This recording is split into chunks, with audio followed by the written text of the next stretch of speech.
7 000 places contingent étatique et 3 000 places opérateurs privés. Ce sont au total 10 000 places attribuées à la Côte d'Ivoire cette année pour l'accomplissement du pèlerinage à la Mecque, 5e pilier de l'islam. Le coût du Hajj, lui, est maintenu à 2 millions de francs CFA et les frais annexes à 161 000 francs CFA, soit un total de 2 161 000 francs CFA.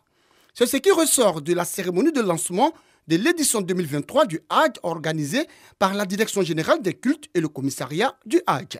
Profitant de l'occasion, le représentant du président du Conseil supérieur des imams des mosquées des affaires islamiques en Côte d'Ivoire, COSIM, a invité tous les acteurs impliqués dans l'organisation du Hajj à plus de responsabilités dans l'encadrement des pèlerins. Sans revenir sur les déconvenus du Hajj 2022, il ne doit plus se répéter.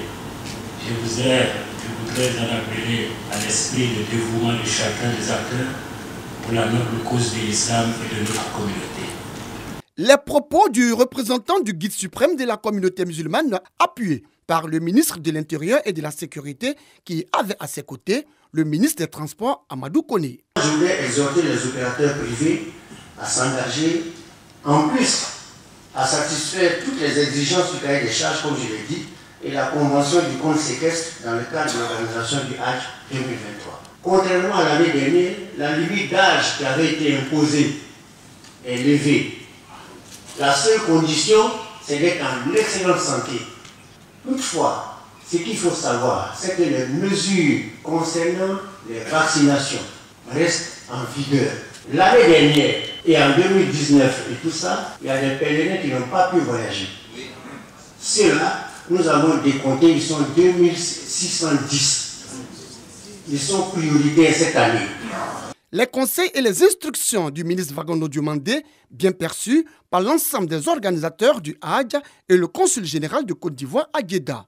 Tous entendent s'améliorer afin de permettre aux pèlerins ivoiriens d'accomplir cette année avec quiétude leur devoir sacré. La mission Hajj, consciente des défis qui l'attendent, s'engage à se lever à la hauteur des tâches et à maintenir intacte la notoriété de notre pays en matière d'organisation du Hajj.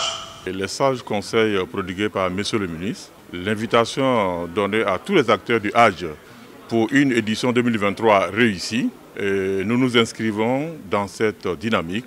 À l'issue de la cérémonie, le ministre Vagondo Diomandé a informé l'assistance que les consultations pré-pèlerinage cette année débuteront le lundi 6 mars et les inscriptions, elles, sont fixées au 8 mars.